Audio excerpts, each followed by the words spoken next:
Post-Hypnotic Press presents Marked for Death, Dying for the Story in the World's Most Dangerous Places by Terry Gould. Narrated by Byron Wagner. I am not interested in why man commits evil. I want to know why he does good. Václav Havel. Introduction. The Psychology of Sacrifice. Ephraim Varela knew he would be murdered. He even knew the options his assassins would consider. If they kill me in the town, they're going to shoot me, he told his fellow journalists 2 weeks before his death. If they take me in the rural area, I am going to be tortured first. Varela specialized in exposing paramilitary atrocities and corrupt politicians in Arauca, a remote town on Colombia's lawless plains. Over the years, he'd refused bribes and survived other assassination attempts. Then, in June 2002, a hair's-breadth escape from kidnappers convinced him his moment was near. Against the advice of his colleagues, he continued his exposés, until, as he'd predicted, he was seized in the countryside, tortured, and shot. When most people think of journalists dying for a story, they picture war correspondents caught in a crossfire. But Varela's death is a more typical case. Almost 3/4 of the more than 800 journalists who have died in the line of duty since 1992 have been targeted and murdered. The majority of the fallen, more than 90%, have been local journalists.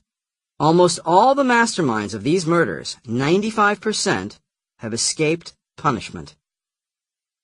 I first encountered this plague of murder with impunity while researching a book in the Philippines between 2000 and 2003. 14 journalists were assassinated outside Manila during that period, and not one of their killers was brought to justice. Philippine press freedom advocates complained to the nation's president that many of the slain had been publicly threatened by politicians and businessmen. The Philippine Center for Investigative Journalism predicted worse to come if the perpetrators were not prosecuted. None were, and in 2004, another 8 journalists were murdered after being warned to stay silent. The international organizations that attempted to bring worldwide attention to these unpunished killings were the New York-based Committee to Protect Journalists and the Paris-based Reporters Sans Frontières.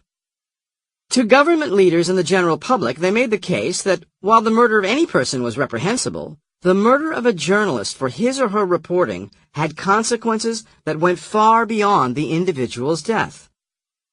Journalists stood for the public's right to know what public figures were doing. They exposed criminality when the police refused to pursue it or were part of it. And they enlightened communities to the activities of illegal armed groups and terrorists in their area.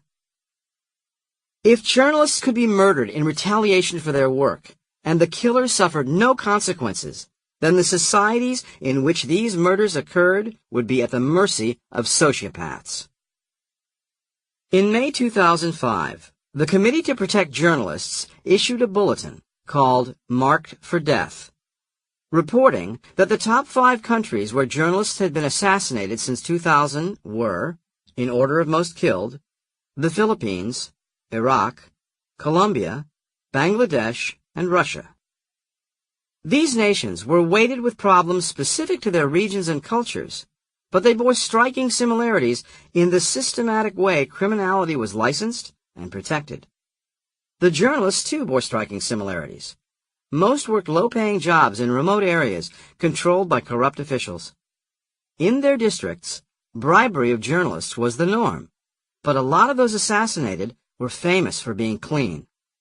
Many had predicted they would be murdered if they kept at their reporting, but they persisted until the bloody end. Though both the Committee to Protect Journalists and Reporters Sans Frontières were scrupulous in their analysis of hundreds of kill cases, their summaries of the lives of these journalists were necessarily short, rarely more than an account of their last stories and a paragraph or 2 of professional resume. Neither organization attempted to guess at what made these individuals tick. Reading the brief descriptions of the victims left me wondering at the source of their bravery. They had dogged the lives of people who were immune to prosecution, but hadn't lived in the kinds of secure hotels. Sample complete. Ready to continue?